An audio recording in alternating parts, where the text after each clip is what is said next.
नमस्कार, ANB news देख रहे हैं आप। मैं हूं आपके साथ पल्लवी राजपूत और इस बुलेटिन में आप सभी का स्वागत है। दिल्ली सरकार ने शनिवार को एमसीडी में बदलाव कैंपेन की शुरुआत की। इस दौरान मनीष सिसोदिया और गोपाल राय मौजूद रहे। इस अभियान के जरिए आम आदमी पार्टी हर घर में दस्तक देगी। अभियान के तहत अगले 3 महीने में 50,000 लोगों को पार्टी से जोड़ने की योजना है। अभियान की शुरुआत करते हुए दिल्ली के डिप्टी सीएम ने लोगों से मिस कॉल के जरिए पार्टी से जुड़ने की अपील की। उन्होंने कहा कि आम आदमी पार्टी से जुड़कर देश बदलने के आंदोलन से जुड़े। उन्होंने लोगों से आम आदमी पार्टी से जुड़कर बीजेपी को दिल्ली से उखाड़ फेंकने की अपील की है। गोपाल राय ने बीजेपी पर तंज कसते हुए कहा कि पार्टी ने एमसीडी पर 15 सालों के शासन में दिल्ली की जनता को 3 कूड़े के पहाड़ और भ्रष्टाचार के 2 तोहफे दिए हैं। उन्होंने कहा कि हर घर दस्तक देकर एमसीडी में बदलाव की अपील की जाएगी। सिसोदिया के मुताबिक उत्तर प्रदेश के शिक्षा मंत्री ने दावा किया कि यूपी के स्कूल बेहतरीन हो गए हैं और हमें बोला कि उत्तर प्रदेश आकर वहां के स्कूल देखें। जब हम स्कूल देखने गए तो उत्तर प्रदेश के खस्ता हाल पड़े स्कूलों की पोल खुलने के डर से लखनऊ में ही मुझे पुलिस द्वारा रुकवा दिया गया। उत्तराखंड और पंजाब की हालत भी जुदा नहीं है। बीजेपी शासित एमसीडी पर हमला बोलते हुए गोपाल राय ने कहा कि इस बार आम आदमी पार्टी तैयार है। यदि दिल्ली को चमकाना है, सुंदर बनाना है, स्वस्थ बनाना है और दिल्ली को अगर आगे बढ़ाना है तो उसके लिए दिल्ली की साफ सफाई जरूरी है। लोगों को यह समझ में नहीं आता कि ये कूड़ा कूड़ा क्यों हुआ है। इसलिए दोस्तों, हमें ये जिम्मेदारी लेनी है। दिल्ली को बेहतर, दिल्ली देश की, दुनिया की एक बेहतर राजधानी बनाने के लिए हमें इस बदलाव के संकल्प के लिए अब मोर्चा संभालना है। 3 महीने बचे। दिसंबर, जनवरी, फरवरी, मार्च से चुनाव की प्रक्रिया शुरू हो जाती है। इसलिए कल से पूरे दिल्ली के अंदर, सभी मंडलों के अंदर ये सदस्यता अभियान के लिए कल 1 दिन कैंप लगेगा। टेबल कुर्सी लगेगी जहां प्रचार करेंगे, लोग आकर के वहां मेंबर बनेंगे। अगले 2 दिन उसी बूथ पर हमारी मंडल की पूरी टीम घर घर जाएगी। घर घर जाकर के एमसीडी में बदलाव लाने का संकल्प दिलाएगी, उनको आम आदमी पार्टी का सदस्य बनाएगी और इस दिल्ली के बदलाव के महाअभियान में उनकी भी हिस्सेदारी दिलाएगी। 1 बूथ पर 3 दिन काम करना है। इस बात को ध्यान रखना बहुत जरूरी है। 1 बूथ पर 3 दिन काम करना है और 1 बूथ पर 300 लोगों को इस बदलाव के लिए आम आदमी पार्टी का सदस्य बनाना है। हमने लक्ष्य रखा है दिल्ली के अंदर अगले 1 महीने के अंदर, पूरे दिल्ली के अंदर जो इस सदस्यता का महाअभियान चल रहा है, 50 लाख लोगों को आम आदमी पार्टी का सदस्य बनाएंगे। और अब तक और इस बार भारतीय जनता पार्टी के जिस तरह से भ्रष्टाचार का उन्होंने रिकॉर्ड तोड़ा है, एमसीडी में जमानत जब्त कराने का भी रिकॉर्ड तोड़ा। केंद्र में भी आके 2 साल प्रधानमंत्री रह गए, 1.5 साल, तब तक याद नहीं आया।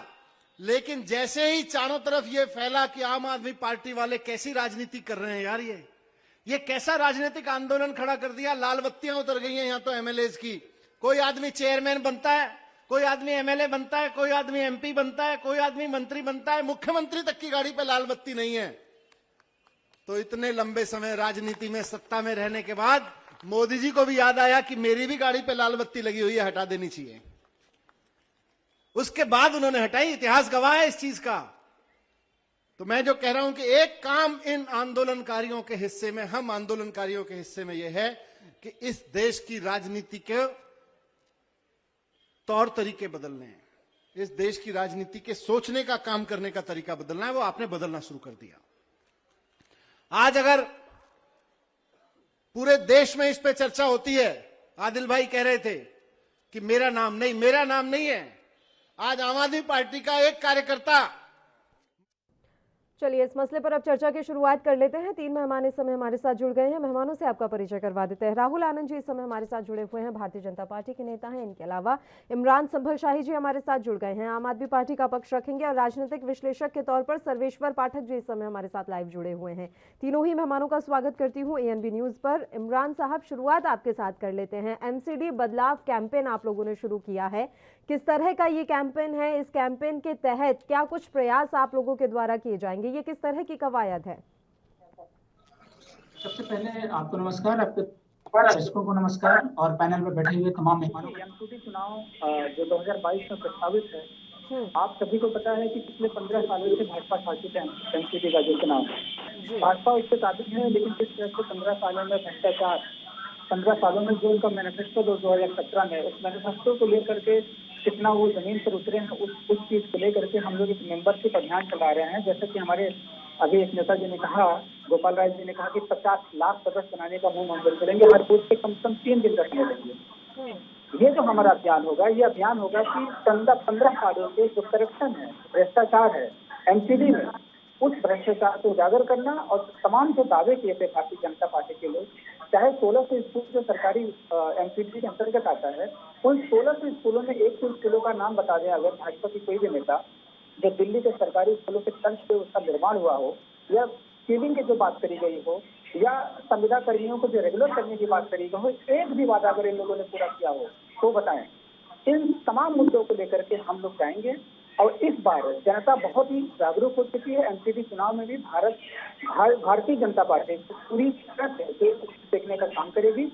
और मेरा भाजपा से सीधा सवाल है, इन 15 सालों के अंदर जो जो आरोप हमने लगाए हैं, उन आरोपों का अगर आपके पास जवाब हो तो मुझे जवाब दीजिए कि 15 सालों में अपने स्कूलों को लेकर के, संविदा कर्मचारियों को लेकर के, सीलिंग को लेकर के आपने कितना काम किया है, वो मुझे बता दीजिए। एक नॉवेल्टी सिनेमा है मैडम, मैं आपसे बता रहा हूँ, उसकी संपत्ति है, मेरे पास आंकड़ा है, उसकी संपत्ति 150 करोड़ रुपए की संपत्ति है, लेकिन उसे 34 करोड़ में बेचने का काम करने जा रही है भारतीय जनता पार्टी के लोग। क्या एमसीडी को कम दाम में किसी को बेच देने से एमसीडी में जो एमसीडी का जो बजट है चरमराएगा नहीं, उनकी संपत्ति में उनके बजट में कमतरी नहीं आएगी? तो ये हमारा मुद्दा है कि जैसे कि दिल्ली में 3 बार हमारी सरकार बनी, 2 बार हमने भारतीय जनता पार्टी कांग्रेस को खाली फेंका है। एमसीडी में भी उपचुनाव में 5 जगह चुनाव हुए थे, जिसमें 4 में हम विजयी हुए। तो कहीं कि जनता का एक बदलाव दिख रहा है और हम इस बार 2022 में भारतीय जनता पार्टी को एमसीडी में उखाड़ कर फेंकेंगे। ये मेरा दावा ही नहीं, पूरे सुबह के साथ हम कह सकते हैं कि ये हम करके दिखाएंगे। राहुल आनंद और हमारा सिर्फ यही है, हमारा मुद्दा यही है कि करप्शन, ईमानदारी, उसको लेकर के जनता के बीच हम जाएंगे।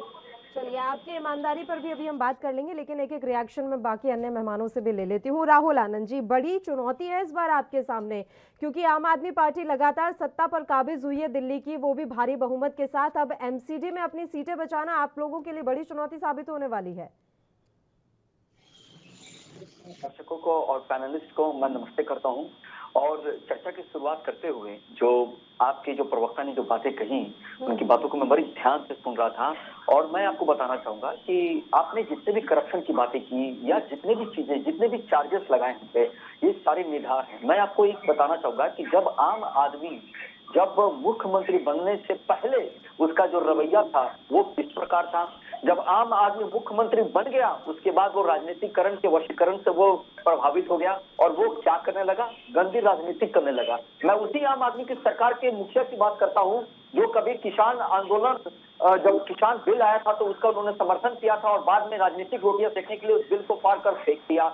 चलो आगे भी चर्चा करते हैं। इन्होंने वादा किया था यमुना को साफ करने के लिए, जब यमुना पे लेकर जब लोकतंत्र की आस्था का महापर्व की जो बारी आई, जब लोग डुबकी लगा रहे थे, उस समय आपके सम्मानित चैनल का मैं आभार प्रकट करता हूं कि उस वक्त मैं आपके साथ डिबेट में बैठा था और उस समय जो सफाई पे जो हम चर्चा कर रहे थे, उस समय आपके प्रवक्ताओं ने और आपके नेताओं ने यही कहकर कहा कि ये तो प्रदूषण हरियाणा से आ रहा है, जबकि कभी भी नदी अप से डाउन स्ट्रीम की तरफ बहती है। तो इधर उधर की जो बातें करके अभी कुछ दिन पहले कहा गया कि ये प्रदूषण कहीं बाहर से आ रहा है, तो जो जनता के बीच में जो अपनी बातों को रख नहीं पाते हैं और इधर उधर की बातें करते हैं, इसी का जीता जाता उदाहरण है। मैं आपको बता देता हूं कि आप चुनाव में जरूर जाइए और जो आप भरोसे के साथ और जिस मजबूत स्तंभ के साथ ये कहते हैं कि उखाड़ फेंकेंगे, तो ये जनता ही है। कभी कांग्रेस के हाथ में कमान देती है तो कभी आपको तो कभी भाजपा को भी देती है। और मैं आपको भरोसा दिलाता हूं कि आपने अपने मैनिफेस्टो के जो भी वादे किए, चर्चा की शुरुआत में मैं एक एक करके वो सारी बातों को बताऊंगा, बस सारांश में बता देता हूं रिएक्शन के तौर पे कि दिल्ली को पूर्ण राज का दर्जा, प्रदूषण आपसे अब तक कंट्रोल नहीं हुआ, रोजगार, जबकि ये सबसे बड़ी जुमला है, 2 लाख तक का डाटा है और 8 लाख नौकरियां देने की बात करते हैं। ये पानी, किसान, ये एक सबसे अहम बात यह है कि ये निजी कंपनियों का खुद विरोध करते हैं, लेकिन किसानों को स्वयं कहते हैं कि आप 1 एकड़ जमीन निजी कंपनियों को दीजिए रेंट पे, सालाना 1 लाख रुपए, और साथ में हर साल 6% की बढ़ोतरी करेंगे। ये केजरीवाल जी का ये चरित्र है जो 2 तरह से चलता है, बस समय के अनुसार, परिस्थिति के अनुसार ये बदलता है। सर्वेश्वर पाठक जी, दिल्ली एमसीडी की स्थिति क्या समझ रहे हैं आप? और अभी क्योंकि चुनाव भी है 2022 में, तो आपको क्या महसूस हो रहा है? आम आदमी पार्टी का जलवा बरकरार रहेगा या फिर भारतीय जनता पार्टी अभी मजबूत स्थिति में है वहां पर? देखिए, अगर देखा जाए तो आम आदमी पार्टी जो कुरीतियां करती आ रही है वो ईमानदारी के प्लैंक पे दिल्ली में अपना शासन स्थापित किया। पहला जो उनका टर्म था उन्होंने पूरा किया, और फिर वोटर को लुभावने देके दूसरे टर्म में भी वो विजयी होके आए और लैंडस्लाइड विक्ट्री मिली। लेकिन जो दिल्ली की जनता को मिलना चाहिए वो नहीं दिया। आम आदमी को क्या चाहिए जो उन्होंने दिया था अपने घोषणा पत्र में कि फ्री इलेक्ट्रिसिटी मिल रहा है, पानी की समस्या हमने पूरे देशवासियों में देखा था कि इस गर्मी में जो कुछ एरिया में किस तरीके से पानी के लिए लोग तरस्त थे। उसके बाद अगर जैसे कि बीजेपी के प्रवक्ता जी बता रहे थे, छठ के समय हमने यमुना का हालत देखा। इनका 2020 के चुनावी घोषणा पत्र में था कि हम यमुना को स्वच्छ करेंगे, रिवर साइड डेवलप करेंगे और उसको टूरिस्ट स्पॉट बनाएंगे। और अरविंद केजरीवाल चुनावी भाषण में कहते थे कि आपको यमुना को पानी हाथ में लेके पीने लायक बनाएंगे। तो ये झूठे लोगों की पार्टी है। अरविंद केजरीवाल एक महा ही झूठे इंसान है। अपने राज्य को वो नहीं देखते हैं, लेकिन बाहर के राज्यों का दौरा कर रहे हैं, वहां पे फ्री बांट रहे हैं कि जैसे फ्री इनके झोली में रखा हो, आओ हम इलेक्ट्रिसिटी फ्री कर देंगे, हम पानी फ्री कर देंगे, हम एम्प्लॉयमेंट लेके आ जाएंगे। दिल्ली जो उनका एक राज्य उनको दिल्ली की जनता ने उनको सौंपा, वहां पे बदहाल करके रखे हुए हैं। रही बात एमसीडी चुनाव की, तो एमसीडी के एम्प्लॉय की सैलरी तो ये समय पे देते नहीं है। रही बात शिक्षा की, तो स्कूल के टीचर, कॉलेज के टीचर सैलरी मांगने के लिए धरना प्रदर्शन करते हैं, लेकिन ये एक बार भी निकल के बाहर नहीं आते हैं उनकी बात सुनने। मैं आपको बता दूंगा, कुछ दिन पहले राज्यसभा के सांसद हैं राकेश सिन्हा जी, जो एक प्रोफेसर भी हैं, उन्होंने पूरा डेलीगेशन लेकर अरविंद केजरीवाल के घर गए थे, लेकिन वो एक बार भी उनसे मिलने नहीं आए। तो आप कहते हो कि हमने शिक्षा को बहुत अच्छा कर दिया है, उच्च स्तर पे ला दिया है।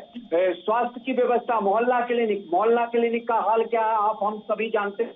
इस कोरोना में जो इन्होंने वो फैलाया था, झूठ फैलाया था और लोगों में पैनिक क्रिएट कर दिया। हमारे पास 10 घंटे का ऑक्सीजन बचा है, हमारे पास 1 घंटे का ऑक्सीजन बचा है। और जब ऑक्सीजन की सर्वे हुई तो पता चला कि दिल्ली को मात्र 600 मेट्रिक टन ऑक्सीजन की थी और ये तो 900 तक की बात कर रहे थे। उसके बाद इनके जो काउंसलर थे, इनके जो एमएलए थे, वो ऑक्सीजन की चोरी पकड़े गए, ऑक्सीजन के सिलेंडर उनके फार्म हाउस पे पकड़े गए। तो ये जो मतलब जितनी भी प्रॉब्लम्स हुई वो किसको झेलना पड़ा? दिल्ली की आम जनता को झेलना पड़ा।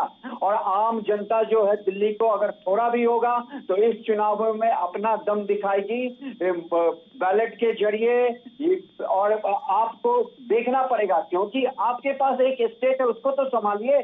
आप बाहर चारों तरफ घूम रहे हैं, पंजाब में इलेक्शन में घूम रहे हैं, गुजरात जाके एमसीडी का चुनाव लड़ रहे हैं, लेकिन दिल्ली का चुनाव। बात सुनिए सर्वेश्वर जी, बात सुनिए। हम एक ही पहलू पर क्यों बात कर रहे हैं? भारतीय जनता पार्टी ने भी तो कई वादे किए थे, वो वादे कौन से पूरे हुए? संविदा कर्मियों को पक्की नौकरी दी जाएगी, ये वादा किया गया था, लेकिन अभी तक वो वादा पूरा नहीं हुआ है। यमुना इनकी 6 साल की सरकार हो गई ना, भारतीय जनता पार्टी का केंद्र में 7 साल का सरकार हो गया है। अगर कहीं पे कुछ होता है तो हम आप सब मिलके उन पे उंगली उठाते हैं कि नहीं उठाते हैं? आप मुझे ये बताइए। हम उंगली उठाते हैं, लेकिन अभी तो हम दोनों पहलू पर बात करें ना। अभी दिल्ली एमसीडी पर अगर बात हो रही है तो दोनों पहलुओं पर बात की जाएगी। आम आदमी पार्टी ने क्या किया, भारतीय जनता पार्टी ने क्या किया, दोनों पहलुओं पर बात की जाएगी ना। चर्चा जारी रहेगी। बस एक छोटे से ब्रेक के लिए पहले हम यहाँ रुक रहे हैं, फौरन हाजिर होंगे।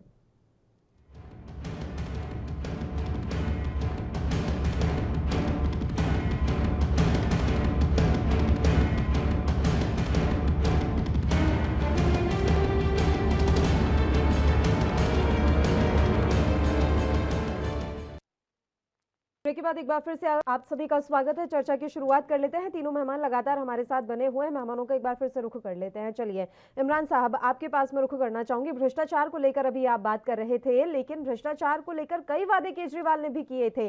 सत्ता में आने से पहले वो दिल्ली सरकार के घोटालों को लेकर आंदोलन कर रहे थे। उन्होंने वादा किया था कि जैसे ही वो सत्ता पर काबिज होंगे तो इन घोटालों को उजागर करेंगे। आज तक वो घोटाले उजागर नहीं हो पाए हैं, तो वादे से तो आप भी मुकरे हैं।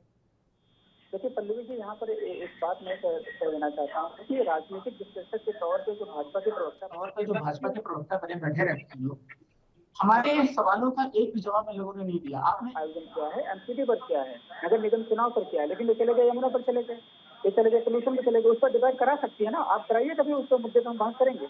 हमारा सवाल सीधा सा है कि जब इनसे एमसीडी की बात की जाती है कि आपके अंदर में 1600 सरकारी स्कूल है, प्राथमिक स्वास्थ्य केंद्र है, सड़कें हैं, नालियां हैं, आपने उस पर कितना काम किया उसका बताइए ना आंकड़ा मुझे।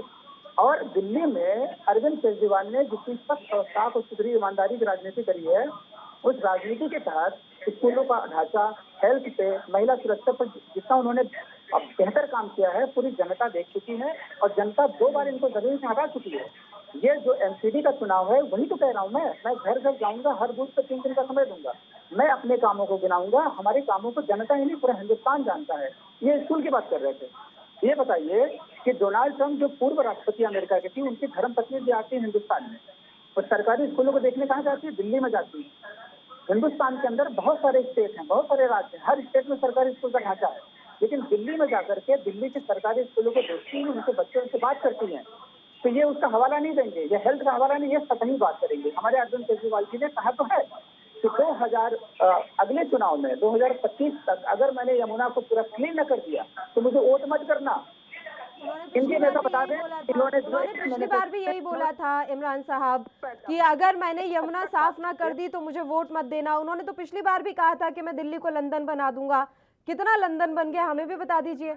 मैं 70 सालों से इन कांग्रेसियों ने, भारतीय जनता पार्टी के लोगों ने जिस तरह से दिल्ली को लूटा है, उसको करने में वक्त लगता है। हमने हेल्थ पे काम किया, मैं बता रहा हूँ, एजुकेशन पे काम किया, मैंने ऑनेस्टी पे काम किया, हमने वुमेन डिफेंस पे काम किया।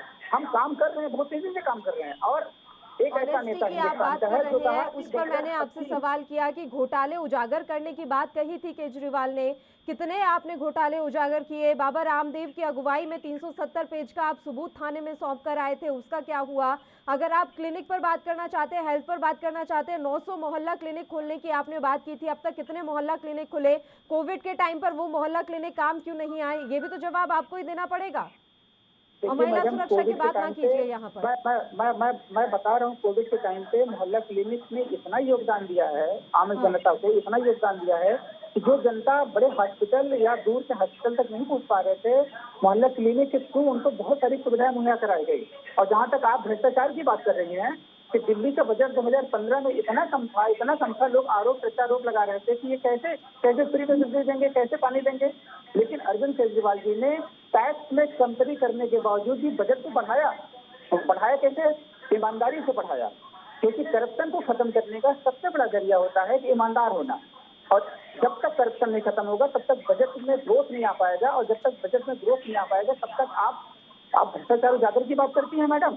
हम एक बात दिल्ली में वर्तमान में किसी भी कार्यालय में, किसी भी ऑफिस में आप एक उदाहरण हमको बता दीजिए, जो अधिकारी लोग या एमसीडी से संबंधित जो कर्मचारी हैं उनसे तुलना करते हुए बता दीजिए कि एमसीडी के जो कर्मचारी हैं कितने भ्रष्ट हैं और दिल्ली सरकार के अंदर में जो कर्मचारी काम कर रहे हैं वो कितने ईमानदार हैं। एक भी रुपया घूस लेते हुए देखा दीजिए, ये उनके खिलाफ एक्शन न हुआ हो।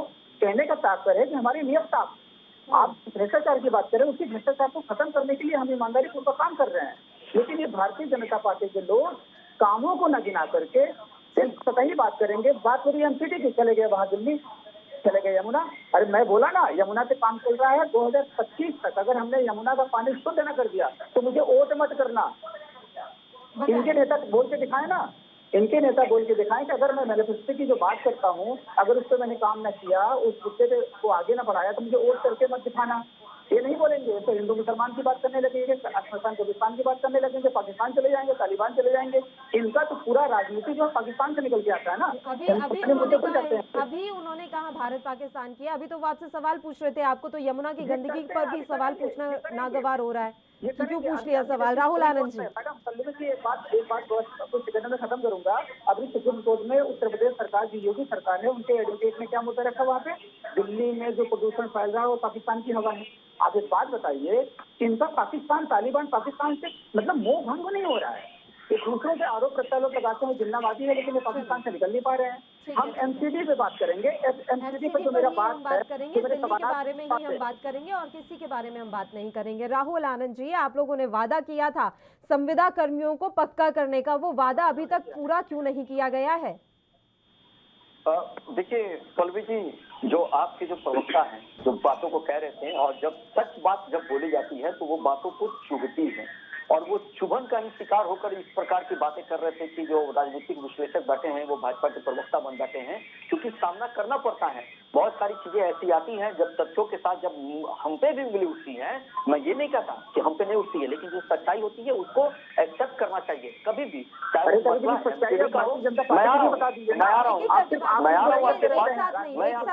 साथ नहीं बोलेंगे, एक एक करके बात करेंगे। इमरान साहब, मैं आपके पास लौटूंगी, लेकिन एक एक करके बात करेंगे। बोलिए राहुल जी। इमरान जी, आप थोड़ा पेशेंस रखिए, मैं आपके प्रश्नों का उत्तर दे रहा हूँ, बड़ा शालीनता के साथ दे रहा हूँ। यही एक अच्छी चर्चा की शुरुआत होती है। अगर आप गर्म होंगे तो बीपी बढ़ेगा, तबियत खराब होगी, फिर आपका मोहल्ला क्लिनिक आपका इलाज नहीं करेगा, उस समय आपको एम्स जाना पड़ेगा, कहीं और जाना पड़ेगा, इसलिए थोड़ा सब्र रखिए। दूसरी बात मैं आपको बताता हूँ कि कभी भी कोई भी चुनावी बातें जब होती हैं तो उसमें सरकार के द्वारा किए गए बातों की ही चर्चा की जाती है। उसी का एक हिस्सा था जो मैंने आपसे चर्चा किया था, और ये घोर सच्चाई है। और अगर जो आप टैक्स की बात करते हैं, जो फ्री देने की बात करते हैं, हम फ्री देने में ऐतराज नहीं करते हैं, लेकिन इसकी रूपरेखा तैयार होनी चाहिए, और कभी भी आपकी नीति कमजोर नहीं होनी चाहिए किसी भी कार्यों को करने के लिए। आपने सीसीटीवी कैमरे की भी बात की थी, आज तक वैसा नहीं हुआ। 2 दिन पहले मैं सुन रहा था कि केजरीवाल जी पंजाब को लेकर कुछ बातें कर रहे थे, फिर सीसीटीवी कैमरे की भी चर्चा होने लगी। तो बहुत सारी चीजें हैं। और जहां तक आपने एक बात कही, जो बहुत अहम बात कही, मैं एक्सपेक्ट भी नहीं कर रहा था कि आप कहेंगे, जो हिंदू मुसलमान की बातें की, आपको ऐसा लगता है समय बदल चुका है, हिंदू मुसलमान से काम नहीं चलता है। हमारा देश धर्मनिरपेक्ष देश है, जिसमें सभी धर्मों के लोगों को रहना है। ये घोर सच्चाई है। मेरे और आपके कहने से कुछ नहीं होता है, जो सच्चाई है वो एक्सेप्ट करना है। बात एमसीडी की अगर कर ली जाए तो आप भी चुनाव के बीच में जा रहे हैं, हम भी जा रहे हैं, जनता के बीच में जाएंगे, जनता इस चीज का डिसाइड करेगी। और जहां तक हमने जिन सीटों को जीता उन सीटों पे हमने कार्य किए हैं, और ऐसे कार्य किए हैं जो एक मिसाल है। मैं आपको एक चीज और अंकित कराना चाहूंगा।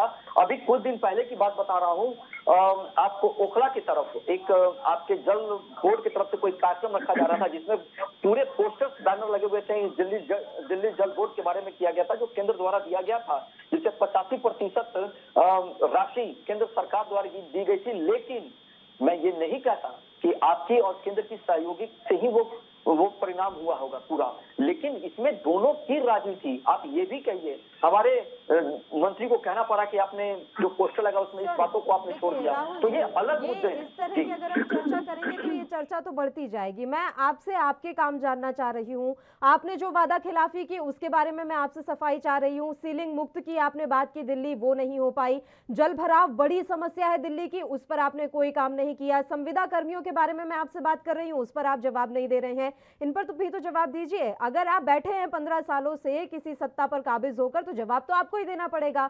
मैं कैसे उम्मीद कर लूं कि इनका जवाब इमरान जी दे देंगे? एक छोटा सा ब्रेक के लिए रुक लेते हैं। राहुल आनंद जी, मैं फौरन हाजिर होती हूँ।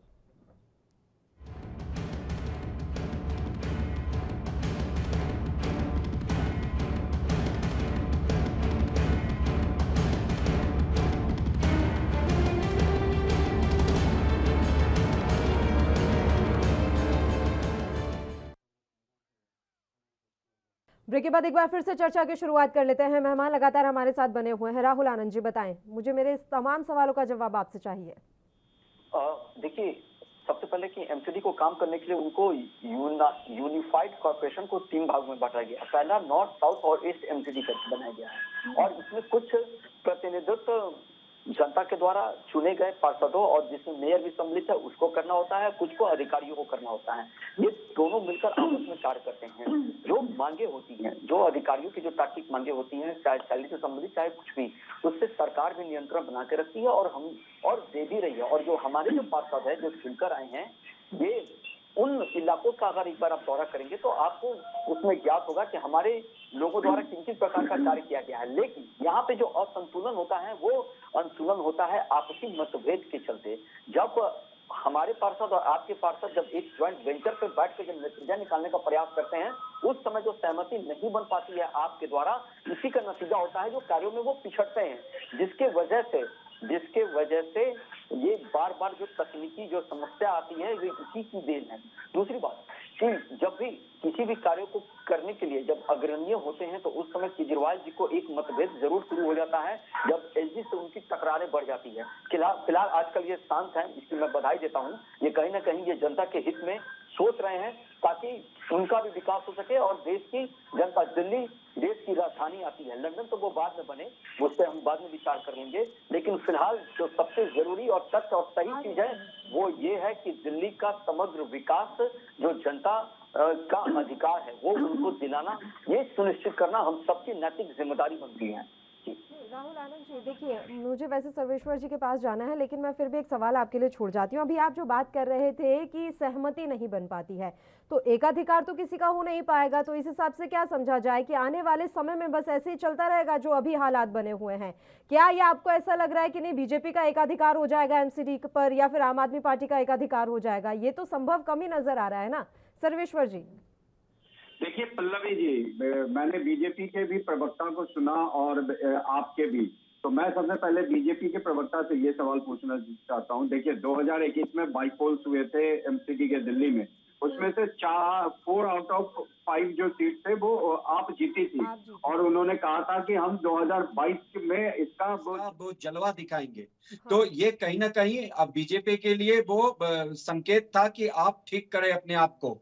अगर 15 साल से वो हैं काबिज तो उनसे सवाल पूछे जाएंगे। लेकिन जैसे कि मैंने आपसे आपके प्रवक्ता से सवाल पूछा था तो उसके पास उत्तर तो था नहीं, मुझे क्या बता दिया कि मैं बीजेपी की ओर से बोल रहा हूं। मैं एक जर्नलिस्ट हूं, मैं एक राजनीतिक विश्लेषक हूं, तो जो पार्टी सत्ता में काबिज है उससे मैं सवाल पूछूंगा। इन्होंने क्या बोला था आपके प्रवक्ता ने कि मोहल्ला क्लिनिक का जो पेंडेमिक था उसमें बहुत हेल्प मिली। ये नेशनल टीवी पे बैठ के कितने बड़े झूठ बोल रहे हैं। अब मई के महीने में दिल्ली हाई कोर्ट ने दिल्ली सरकार को इस पे खरी खोटी सुनाई है और कहा है कि जब मोहल्ला क्लिनिक पेंडेमिक में यूज ही नहीं कर सकते तो ये वेस्ट ऑफ रिसोर्सेज है। ये मैं आपको न्यूज दिखा दे रहा हूं, 5 मई 2021 का न्यूज है। और इनके जो वकील थे सीनियर एडवोकेट राहुल मेहरा, उन्होंने दिल्ली हाई कोर्ट को बोला है कि Mohalla clinic can not deal with the serious patient as it is meant for community service where private doctor come and see patient voluntarily for a couple of hours। मतलब doctor जो आ रहे हैं वहां पे वॉलंटरी सर्विस दे रहे हैं private doctor. तो ये कितने बड़े झूठे हैं जो सामने आके बात बोल रहे हैं नहीं मोहल्ला क्लिनिक ने पेंडेमिक में बहुत सहयोग दिया। तो मेरा और आप का काम है एज ए जर्नलिस्ट हर एक से सवाल पूछना। बीजेपी 15 साल से यहाँ पे एमसीडी की सत्ता में काबिज है। अगर 2017 का इलेक्शन देखा जाए तो उन्होंने 183 सीटें जीती थी, जहां आपको 41 और कांग्रेस को 36 आए थे। तो बीजेपी को भी सवाल देना होगा। लेकिन दिल्ली की जनता ने 2 टर्म, मतलब दूसरा टर्म चल रहा है अरविंद केजरीवाल का, तो ईच एंड एवरीथिंग का हिसाब मांगेंगे। मैं तो ये सीधा एग्जांपल दे रहा हूं मोहल्ला क्लिनिक का, जो क्या एमसीडी में नहीं आता क्या? मुझे आपके प्रवक्ता बताएं। और दिल्ली हाई कोर्ट ने इनको जो खरी खोटी सुनाई थी ऐसे ही सुनाई थी। इमरान जी। सर्वेश्वर भाई, मैं आपको सुन रहा हूँ, आपके सवालों का जवाब मैं दे रहा हूँ कि देखिए मैंने ये नहीं स्पष्ट कहा कि जो कैंडिडेट की बात कर रहे हैं जो उसमें काम है। मैं ये बोल रहा हूँ कि मोहल्ला क्लिनिक का जो उद्देश्य था, मोहल्ला क्लिनिक का जो एक सकारात्मक जो पहल किया गया दिल्ली सरकार की तरफ से, उसका बहुत ज्यादा फायदा आम जनता को प्राप्त हुआ है। चाहे कोरोना काल की बात है, चाहे कोरोना काल के पहले, चाहे आज की बात है। अभी मैं राहुल आनंद जी को सुन रहा था, वो अच्छा, एलजी साहब तक आप दिल्ली राहुल चले गए आनंद वहां जी की पर। बात पर रिएक्शन दे। सर्वेश्वर जी आपसे कुछ पूछना चाह रहे हैं, एक बार उनका हम रिएक्शन ले लेते हैं। बताएं सर्वेश्वर जी। पल्लवी जी, इनसे पूछिए कि आपके न्यूज चैनल के कैमरा टीम को लेके चलते हैं और जहां जहां इनकी मोहल्ला क्लिनिक है, एमसीडी चुनाव है और आप उस कैंपेन को दिखाइए और देखिए कि वहां पे क्या बदहाल स्थिति है उस मोहल्ला क्लिनिक का। ये झूठ ना बोले टेलीविजन पे आके, बड़े बड़े समाचार पत्रों से लेके बड़े बड़े चैनल, और आपने भी दिखाया होगा कोविड के समय मोहल्ला क्लिनिक का क्या हाल है कि वहां पे आवारा पशु घूम रहा है और बंद पड़ा हुआ है। तो ये भाग नहीं सकते, जैसे बीजेपी भाग नहीं सकती 15 साल से सत्ता में काबिज है, उसी तरह आप ये भाग नहीं सकते इससे। दिल्ली हाई कोर्ट ने उसको तलब किया था दिल्ली सरकार को मोहल्ला क्लिनिक के मामले पे। तस्वीर हमको दिखा दीजिए मोहल्ला क्लिनिक को घूमते हुए, एक तस्वीर हमको दिखा दीजिए। अरे मैं कह रहा हूँ अभी चलिए, अभी सर्वे करते हैं, आज ही के दिन आप बुलाइए, पूरी टीम को बुलाइए, एएनबी न्यूज चैनल की टीम आएगी, आप आएंगे, बीजेपी के प्रवक्ता आएंगे और हम होंगे, आपको सुन रही है। और एक दिन में जितनी मोहल्ला क्लिनिक होगा उसको कवर करके दिखाते हैं दिल्ली की जनता और देश की जनता को आपका सच्चा हाल क्या हाल है। ईश्वर जी, आप मोहल्ला क्लिनिक के एक भी मोहल्ला क्लिनिक को बदनाम करने की कोशिश कर रहे हैं। उत्तर प्रदेश के मोहल्ला, उत्तर प्रदेश का जो स्वास्थ्य केंद्र है, प्राइमरी स्कूल है, उसमें आवारा पशु डालते हैं भाई, आवारा पशु डालते हैं। की बात कर रहे हैं। चर्चा करते हैं, लेकिन आपके पास जो व्यवस्था है, जो सफाई कर्मचारी है, आपका जो झाड़ू का निशान है, कितना बड़ा निशान है, आप समझ रहे हैं। एमसीडी पोल में वो झाड़ू एमसीडी सफाई करती है, मतलब किसी भी जगह की जो म्युनिसिपल कॉर्पोरेशन होता है, और आप दिल्ली को गार्बेज बना दिए, साथ में जो भी बीजेपी पे आप डाल रहे हैं, बीजेपी आपको कह रही है कि वो पैसे नहीं वो रिलीज इनका कर रहे हैं। ऐसे ही रहता है रवैया, बस आरोप प्रत्यारोप की राजनीति दिल्ली में चलती रहती है। बताएं इमरान जी, मैं लौट रही हूँ सर्वेश्वर जी आपके पास, एक बार इमरान जी का जवाब ले लेते हैं। बताएं। राहुल आनंद जी को जवाब देता हूँ। राहुल आनंद जी एक बात बताइए कि आप एलजी साहब के पास चले गए, अभी अमेंडमेंट बिल ला करके जो दिल्ली सरकार के अधिकारियों को आप लोगों ने खत्म करने की कोशिश किया है या जो भी करा है, आप उस पर सवाल आप उसका जवाब देंगे कि जब दिल्ली में एक अच्छा काम कर रही है सरकार, तो आप उसके अधिकार को क्यों खत्म करने की कोशिश कर रहे हो। अब आते हैं हम जो आप कह रहे हो कि एमसीडी वाले प्रश्न में चले गए एलजी के पास। एलजी से क्या लेना देना है। एमसीडी नगर निगम जो है एक स्वायत्त है, आपकी सरकार केंद्र में है। हम कह रहे हैं कि नीति आयोग की एक रिपोर्ट आई है कि दिल्ली स्वच्छता के मामले में सबसे निचले पायदान पे है, और स्वच्छता का जो एमसीडी का अधिकार है, 90% नालों की जो सफाई है और 21% जो सड़कों की सफाई है वो एमसीडी के अंतर्गत आता है, दिल्ली सरकार के अंतर्गत नहीं आता है। लेकिन आपने कितना 15 सालों में काम किया है उसका जवाब आपने नहीं बताया। हमने 1600 विद्यालयों का जिक्र किया है कि 1600 विद्यालयों में एक भी विद्यालय को दिल्ली के सरकारी स्कूलों की तरफ से कितना जीर्णोद्धार किया है उसका आपने नमूना नहीं बताया। हम कह रहे हैं कि संविदा कर्मियों को आप परमानेंट की बात करें थे अपने मैनिफेस्टो में, एक भी संविदा कर्मियों को अपने परमानेंट नहीं किया। आप स्कीमिंग वाला जो मसला था, जो अवैध तालीमियां थी, वो उसमें जितना भ्रष्टाचार चल रहा है, जिस हिसाब से वसूली का काम चल रहा है, आप अपने लोगों को देने का काम कर रहे हैं, उससे आपका जवाब नहीं आया। मैं आपसे एमसीडी पर जो ये डिबेट चल रहा है पल्लवी जी, मैं उस पर फोकस करता हूँ कि राहुल जी से मैं जवाब चाहता हूँ कि आप दिल्ली से जो आरोप प्रत्यारोप करते हैं, दिल्ली देखिए आप जो सवाल पूछ रहे हैं वो मैं उनसे पूछ चुकी हूँ, उसके बाद भी एक बार फिर हम उनसे जवाब लेने की कोशिश कर लेंगे। जो आप पर सवाल उठाए जा रहे हैं वो इसलिए उठाए जा रहे हैं क्योंकि जब आप चुनावी मैदान में जाएंगे तो ये सारे मसले उठेंगे और इसी पर वोट मांगे जाएंगे। आपकी नाकामयाबी तो गिनवाई जाएंगी कि आपने क्या किया दिल्ली में। कई ऐसे वादे थे जो अभी तक पूरे नहीं हो पाए हैं, उन वादों की हकीकत भी तो जनता के सामने जानी चाहिए। अब आप चाहते हैं कि एमसीडी भी आपको दे दी जाए, दिल्ली सरकार पर आप हैं ही, लेकिन एमसीडी भी आपको दे दी जाए, फिर आप क्या करेंगे ये भी तो बताएं कि जो आप वादे किए आपने मुकर गए उन वादों से, उन वादों की हकीकत क्या, उन दावों की हकीकत क्या। मैं कुछ और आपको बता देती हूँ। 2014 में वादा किया गया था आपकी तरफ से कि 5 साल के अंदर पूरी दिल्ली में पाइपलाइन बिछा दी जाएगी। आप पहले मुझे बताइए कि पूरी दिल्ली में क्या पाइपलाइन बिछा दी गई है। देखिए पल्लवी जी, आपका सवाल वाजिब है। देखिए 5 सालों 70 सालों में जितने भी करप्शन हुए हैं, जितने भी मतलब भ्रष्टाचार हुए हैं, जितने भी डेवलपमेंट नहीं हुए हैं, 5 सालों में किसी भी सरकार की बस की बात नहीं। लेकिन हमारी नीयत को देखिए ना, हमारी नीयत को देखिए, सतत लगातार निरंतर हम हर मुद्दों पे काम कर रहे हैं। अभी सरकार मेरी है, अभी मैं 2025 तक हूँ। 2025 में जनता मुझे उखाड़ के फेंकेगी और मैं काम नहीं करूंगा। मैं काम के बल पर 2 बार चुनाव जीता हूँ और बहुत ही दमदारियत से जीता हूँ। मैंने भारतीय जनता पार्टी कांग्रेस को बहुत बुरी तरह हराया वादे जब करते हैं तो ऐसे बोला कीजिए ना इमरान जी कि अभी तो मैं आया हूँ, 70 साल तो वैसे इतना खराब हो गया तो मुझे 70 साल लगेंगे ये सारी चीजें सही करने में। आप लोग तो टाइम बता देते हैं कि 5 साल में हम ये कर देंगे, 2 साल में हम ये कर देंगे, फिर होता जाता कुछ नहीं है, फिर आप पिछली सरकारों को दोष देना शुरू कर देते हैं। और अब तो ये नया शिगुफा आ गया है कि एलजी हमें कुछ नहीं करने दे रहे। पानी की तरह आप पैसा बहा रहे हैं प्रचार पर, लेकिन जनता के हित में कुछ नहीं, वहां एलजी बीच में आ जाते हैं। पल्ली जी का एक जर्नलिस्ट है, आप तो बेहतर समझती होंगी कि किस तरह से दिल्ली सरकार काम कर रही है। और एलजी ने जो अधिकारों का हनन करने का काम करते हैं केंद्र सरकार के बल पे एलजी साहब जो करते हैं, उसको भी आप अच्छी तरह से वाकिफ होंगी। इसका जवाब मुझे नहीं देना है, मुझे सिर्फ यही कहना है कि दिल्ली के कामों को लेकर के एमसीडी में हम चाह रहे हैं, हम हर बूथ पे 3 दिन का समय देंगे, 50 लाख मेंबरशिप बनाएंगे अपने काम के बल पे। पल्लवी जी देख लीजिएगा, एमसीडी चुनाव में हम मजबूती के साथ जीत करके आ रहे हैं। बस और फिर आप डिबेट कराइएगा, फिर मैं सवालों का कुनबा बढ़ाते रहिए आप अपना। बताएं राहुल आनंद जी।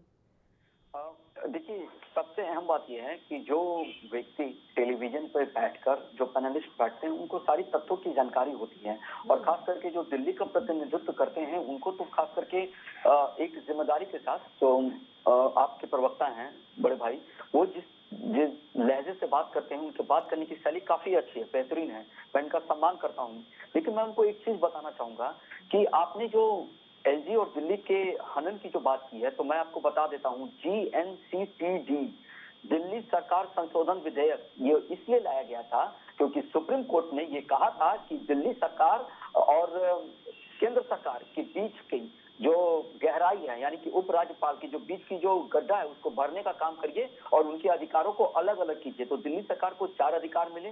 कौन से 4? स्वास्थ्य, जमीन, पुलिस, पब्लिक ऑर्डर और शिक्षा। ये इसके तहत इस पे लाया गया, जो संशोधन किया गया है, जो सुप्रीम कोर्ट के कहने पे किया गया है, ये भी सच्चाई है, इसको भी बताइए। दूसरी बात, जो पार्षदों की बात कर रहे थे एमसीडी की, तो जब 25 लाख से जब 600 गुना फंड बढ़ा दिया गया, यानी कि 1.5 करोड़ के आसपास जब वो कर दिया गया फंड को, तब भी विकास के लिए 25 लाख से जब 1.5 करोड़ तक का जब फंड को रेज किया गया विकास को लेकर, तो उस समय आपके प्रवक्ता सौरभ भारद्वाज जी ने भी इस पे प्रश्न उठाए थे कि ऐसा क्यों किया जा रहा है, ये क्या जरूरत है। तो इससे ये जरूर प्रतीत होता है कि जब भी कोई कदम बीजेपी उठाती है तो उसमें नकारात्मक छवि आप उसमें खड़ा करते हैं, जिसके वजह से ये परेशानियां बढ़ रही हैं। वादे, चुनावी वादे जो आपने कही कि 70 साल, तो वो और आपका जो 2 टर्म रहा, क्या वो हनीमून पीरियड था? हनीमून पीरियड था वो, जो आप नहीं उस बीच में काम किए। 60 महीने जो अगर किसी सरकार को काम करने की यथाशक्ति होती तो आप यूपी देखिए, योगी जी ने कैसे काम किए हैं 5 साल के अंदर, कैसे विकास की रफ्तार बढ़ाई है। आप देखिए केंद्र सरकार को कि 7 साल के अंदर 18 एम्स खड़ा करने का प्रस्ताव रखा और कर भी दिया। तो ये काम करने की छवि होती है। ये नकारात्मक बातें कर बचने से अच्छा है कि पब्लिक के बीच में जाकर अपनी बातों को और अपने तथ्यों को बताइए कि ये ऐसे हमसे ये गलती हुई है, क्षमा मांगिए। अगर कहीं कुछ समस्या होती है तो बड़े मन से क्षमा मांगने में कोई खराबी नहीं है, वो एक अच्छी बात होती है और एक स्वस्थ परंपरा की शुरुआत होती है। जब माननीय प्रधानमंत्री जी मांग सकते हैं, आपके केजरीवाल जी मांग सकते हैं, तो आप भी जो वादा करते हैं तो उसमें आपने अगर त्रुटि होती है तो आप भी मांगने के हकदार होते हैं। ये करना चाहिए। और एमसीडी आने वाले कुछ महीनों में ये भी क्लियर हो जाएगा कि किसके पाले में कितना सीट जाएगा और कैसे दिल्ली के विकास को रफ्तार दिया जाएगा। जी, नाकामी के बारे में जो इतने सवाल उठा गए इमरान जी, उसके बारे में आपने कोई जवाब नहीं दिया। वो बार बार स्कूलों पर फोकस कर रहे हैं, वो पूछ रहे हैं कि आपके 1600 स्कूलों की स्थिति उतनी अच्छी क्यों नहीं है जितनी दिल्ली के सरकारी स्कूलों की है। उस पर जवाब कौन देगा? उस पर जवाब आम आदमी पार्टी देगी, केंद्र सरकार देगी, कौन देगा? ये भी तो आप क्लियर कीजिए ना राहुल आनंद जी। पल्लवी जी, जो स्कूलों की जो बात करते हैं, जो शिक्षा व्यवस्था की बात करते हैं, तो एक बात अभी जो राजनीतिक विश्लेषक जो बैठे हैं उन्होंने एक बात कही थी कि स्कूलों के बारे में मैं आपसे जवाब लूंगी। एक छोटे से ब्रेक के लिए हमें पहले यहाँ पर रुकना है, फौरन हाजिर होंगे।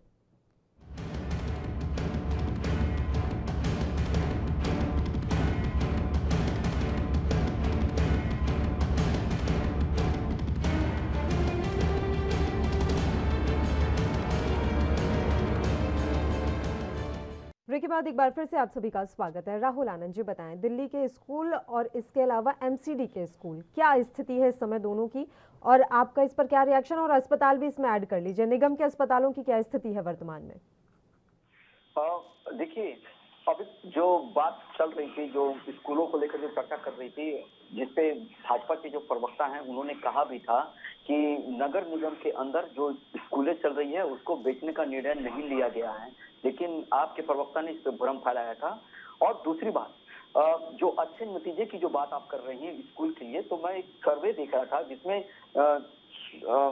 दिल्ली के उप मुख्यमंत्री द्वारा लगाए गए जो आरोप थे, जिसमें स्कूली शिक्षा की बात की गई थी, एमसीडी की, जो बीजेपी के अंतर्गत आती है, तो केंद्रीय शिक्षा मंत्रालय की जो रिपोर्ट जो आई है, जिसमें तीनों एमसीडी स्कूल में खराब हालात पे मनीष सिसोदिया जी ने जो अपना विचार व्यक्त किया था, तो इससे मद्देनजर मैं आपको बता देता हूँ, ये मैं अपनी आंकड़ा नहीं दे रहा हूँ, ये मैंने देखा है और मैं उसी को बता रहा हूँ कि यहाँ पे जो शिक्षा मंत्री, जो केंद्रीय शिक्षा मंत्री है, उन्हीं के रिपोर्ट में इन बातों को तलब किया गया है कि स्कूलों की जो स्थिति है वो कैसी है, वो बेहतर प्रदर्शन भी कर रहे हैं। मैं वो लिंक भी शेयर कर दूंगा ताकि आप समझ सकें। और दूसरी जो अस्पताल की जो बात है, इस पैंडेमिक सिचुएशन में सारे लोगों ने देखा कि दिल्ली के अंदर जो भी डॉक्टर है हमारे, या पूरे देश के अंदर जितने भी डॉक्टर हैं, सबने अपना अपना बेहतरीन दिया है। और दिल्ली जबकि राष्ट्रीय राजधानी है, उस पर सबकी निगाहें थी, सबने बेहतरीन दिया और जहां तक हो सका है सबने इसको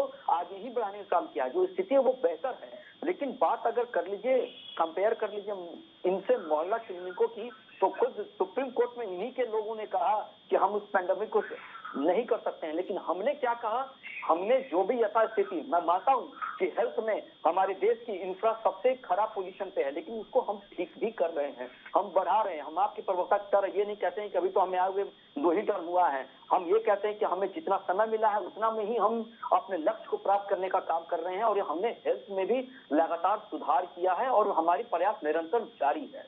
जी पाठक सर, स्थितियां आपके सामने हैं और बड़ी बात यह है कि एमसीडी 15 सालों से भारतीय जनता पार्टी चला रही है, लेकिन दिल्ली में जल भराव की समस्या का कभी अंत नहीं हो पाया। अब आप उम्मीद कर रहे हैं कि अगर आम आदमी पार्टी आती है तो कम से कम इस समस्या से तो छुटकारा मिल जाएगा दिल्ली को?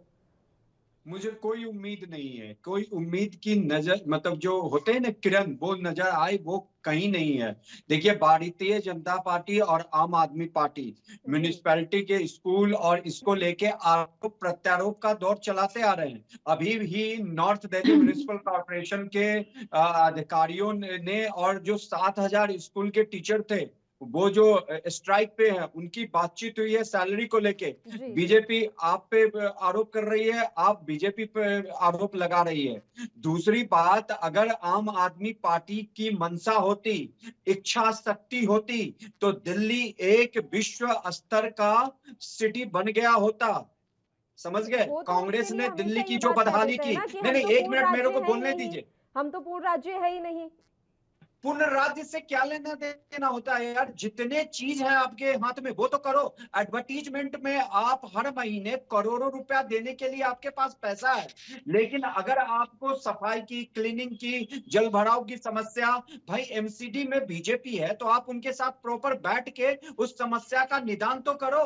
आप केवल जनता में आके, सरकार में आके, टीवी पे आके ये कहने से बच नहीं सकते कि एमसीडी तो बीजेपी के अंदर है और हमें काम नहीं करने दे रही है। तो फिर आप सरकार सत्ता में क्यों बने बैठे हो? अभी देखिए, इन्होंने अभी 28 कॉलेज जो है दिल्ली के, उसमें से सीधा 12 कॉलेज इनके अंडर है। और ये 2 दिन पहले की न्यूज है, आज ही की न्यूज है। No appointment till formation of governing body, Delhi government shoots off letter to 28 DU colleges. ये शिक्षा की बात करते हैं, लेकिन इनका कहना है कि कोई नया अपॉइंटमेंट दिल्ली के कॉलेजों में होगा ही नहीं जबकि गवर्नमेंट बॉडी जो है उसका गठन ना हो जाए। ये कैसी सरकार है आप मुझे बताइए। तो मुझे कहीं भी कोई आशा की किरण दिख नहीं रही है कि आप अगर इस बार म्युनिसिपल कॉर्पोरेशन में जीत के आ जाए तो दिल्ली की स्थिति सुधरेगी। आपको एक छोटा सा एग्जांपल देता हूं। स्मोक टावर इन्होंने बनाया और वो खराब पड़ा हुआ, एक दिन भी वो स्मोक टावर काम नहीं किया। वहीं पे दिल्ली के एमपी गौतम गंभीर जी ने बनाया था, छोटा ही था लेकिन वो अच्छे तरीके से काम किया। तो इस कुव्यवस्था का जिम्मेदार कौन है? आप पे ही उंगली उठाया जाएगा ना। और अगर 15 साल से बीजेपी एमसीडी की सत्ता में काबिज है तो उनसे भी उठाया जाएगा कि आखिर हर समय जो कॉर्पोरेशन के स्कूल्स हैं, जो सरकारी अस्पताल है, उनके सैलरी में आरोप प्रत्यारोप का दौर क्यों होता है? वहां के जो टीचर हैं आखिर वो भी एक आदमी है, उनको भी घर चलाना होता है, तो उनको समय पे सैलरी क्यों नहीं मिलती है? ठीक है। इमरान साहब, लंदन बनाना तो छोड़िए, वो राजधानी बनी रहे, इसके लिए आप क्या प्रयास कर रहे हैं? लंदन तो बनेगा जब बनता रहेगा, लेकिन देश की राजधानी है, देश का गौरव है, वो गौरव किस तरीके से बरकरार दिल्ली की रहे? राजधानी को ठीक तरीके से तो ये संभाल लें। बताएं। जी ये सवाल मुझसे पूछा गया है। आपसे पूछा गया है संभल शाही जी, बताएं। जी जी पल्लवी जी, अभी मैं सर्वेश्वर भाई को सुन रहा था। सर्वेश्वर भाई एक एक चीजें गिनाते चले जा रहे हैं और आम आदमी पार्टी के विकास अधिकारियों को भी तनकीद करते चले जा रहे हैं। तो यही प्रश्न मेरा बनता है ना कि कहने का तात्पर्य कि एमसीडी पर फोकस करते हैं कि एमसीडी में किसकी सत्ता है, कौन काबिज है? भारतीय जनता पार्टी। सवाल उससे होना चाहिए, 15 साल के विकास कार्यों का वो जवाब दें। और रही बात अरविंद केजरीवाल जी के कार्यों को लेकर, कभी डिबेट करा लीजिएगा और मुझे बैठा लीजिएगा, मैं इनके सवालों का जवाब दूंगा। तो आपको ये आरोप लगाती है, लेकिन आपके पास पैसे हैं एडवर्टीजमेंट में खर्चे करने के लिए। निकाल के पढ़ लेते तो कम से कम रिपोर्ट पढ़ना बंद कर देते। सर्वेश्वर भाई, आपका एडवर्टीजमेंट में पैसे कहाँ से आते हैं? तो वही पैसे जो फंड एलोकेट है वो स्टाफ की सैलरी के लिए क्यों नहीं आते हैं, जिससे कि बीजेपी अपन निगम के टीचर को सैलरी दे सकेगी? एक भी कार्यों को आप सकारात्मक मोड़ नहीं दे पा रहे हैं। आप एक बात ये बताइए कि दिल्ली के सरकारी स्कूलों के कितने टीचर स्ट्राइक पे हैं? कहाँ स्ट्राइक पे हैं? एलजी साहब जो फाइल दबा देते हैं, एलजी साहब फाइल को आगे नहीं बढ़ाते, जब नियुक्तियों की बात होती है तब उस पर सवाल आप क्यों नहीं करते हैं? आप उससे भाजपा के प्रवक्ता से पूछे। तो जवाब दिया ना राहुल आनंद जी ने। इमरान जी, राहुल आनंद जी ने बताया तो सही कि किस तरीके से ये अधिकार जो है वो डिवाइड किए गए सुप्रीम कोर्ट के आदेशों पर। आपके हक में क्या है, उनके हक में क्या है? गौतम गंभीर जी का जिक्र कर दिया उन्होंने, एक बार सांसद बने हैं, अभी ढंग से वो क्रिकेट मैच का, टेस्ट का, वनडे का, 20 का वो कमेंट्री कर रहे हैं। वो कितना अच्छा काम कर रहे हैं अपनी जनता के बीच, अपने क्षेत्र में जाकर के, और हिंदुस्तान देख रहा है। लेकिन दिल्ली के कार्यों को लेकर तनकीद करना एक आदत बनती है। उसके सवालों का जवाब आदमी कितना देगा? कहने का तात्पर्य है कि जनता 2022 में जब रिजल्ट देगा तो हमारे सर्वेश्वर भाई हों चाहे राहुल आनंद जी हों, सबको जवाब मिल जाएगा कि आपने कितना अच्छा कार्य किया है। मैं सर्वेश्वर भाई को नहीं ब्लेम कर रहा हूँ क्योंकि जर्नलिस्ट है वो, मैं राहुल आनंद जी को ब्लेम कर रहा हूँ कि आपकी सरकार ने कितना अच्छा काम किया है। 2022 के चुनाव में स्पष्ट रूप से आपको पता चल जाएगा। ठीक है पाठक सर और आनंद साहब, क्योंकि समय की कमी है इसलिए मैं अब आप लोगों का रुख नहीं कर पाऊंगी, माफी चाहूंगी उसके लिए। और तीनों ही मेहमानों को शुक्रिया तमाम चर्चा करने के लिए, आप हमारे साथ जुड़े। तो एमसीडी चुनावों को लेकर अभी से सियासी घमासान नजर आ रहा है। अब आम आदमी पार्टी ने एक नया अभियान शुरू किया है जिसका नाम रखा गया है एमसीडी बदलाव अभियान। अब देखने वाली बात रहेगी कि इस अभियान के जरिए क्या बीजेपी को एमसीडी की सत्ता से दूर कर पाती है आम आदमी पार्टी। इसी के साथ इस बुलेटिन में इतना ही। मुझे दीजिए इजाजत। देश और प्रदेश के तमाम ताजा खबरों के लिए आप देखते रहिए एएनबी न्यूज। नमस्कार।